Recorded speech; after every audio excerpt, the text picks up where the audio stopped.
Miss Jane says. Let's dive in for an intuitive page flip through this book. Everything is bleeped. Page 115.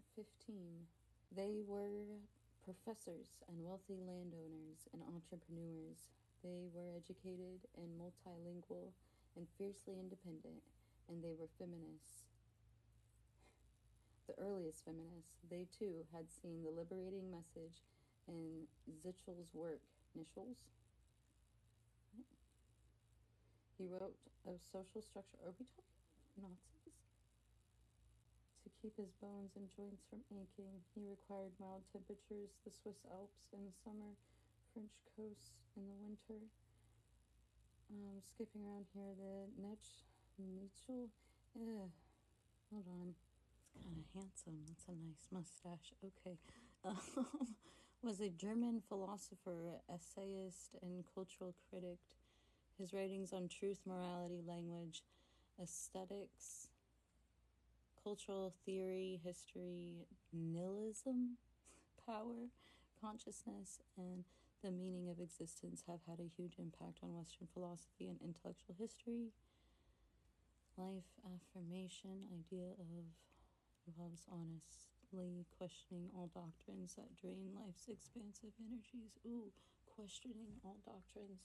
I align with that. Okay.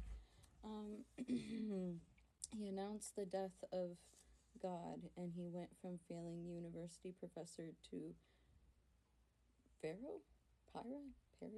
What is this? He was unemployable and basically homeless. No one wanted anything to do with him. No university, no publisher. Even many of his friends, he scrounged together money to publish his work himself, borrowing from his mother and sister to survive. He relied on friends to manage his life for him, and even then, his books hardly sold a copy. Yes, despite it all, these women stuck with him. They cleaned him and fed him and carried him. They believed there was something in the decrepit man that could potentially change history, and so they waited. He went blind.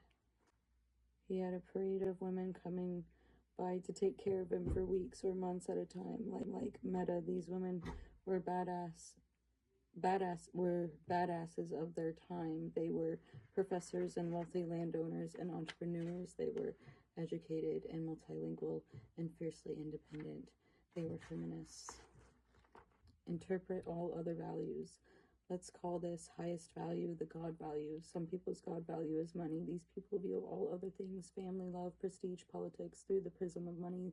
Their family will love them only if they make enough money. They will be respected only if they have money. All conflict, frustration, jealousy, anxiety, everything boils down to money. Other people's God value is love.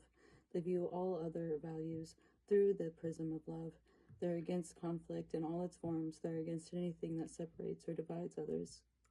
Obviously, many people adopt Jesus Christ or Muhammad or the Buddha as their God value. They then interpret everything they experience through the prism of the spiritual leader's teachings. Some people's God value is themselves, or rather their own pleasure and empowerment. This is narcissism, the religion of self-aggrandizement.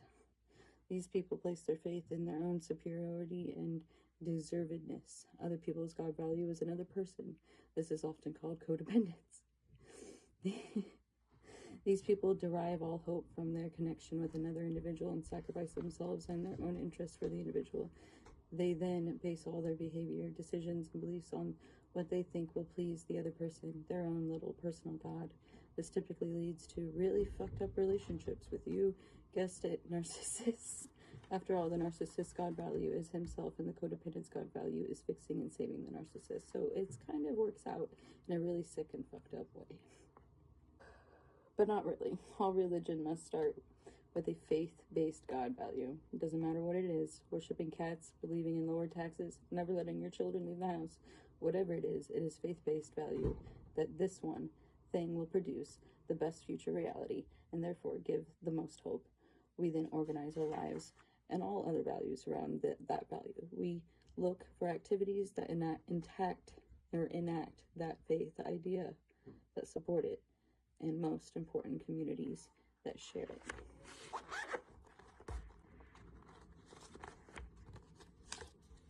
Spiritual intimacy. Has your understanding of God changed? In what way will this affect your life? What kind of pain and hurt do you need healing by God in your life? What practical things can you do to seek out healing in a healthy way? What kinds of spiritual activities do you want to try to draw near to God? Prayer, reading the Bible, meditation, worship, talking with a spiritual counselor, and why? And the song, I Can Change, song by Little Stranger, power of intention, skill, consequences, mistakes are opportunities to learn, goal, to reach a new skill rather than punishing others for lacking skills we think they should know, possess it, or should possess by now. A maze, like a labyrinth.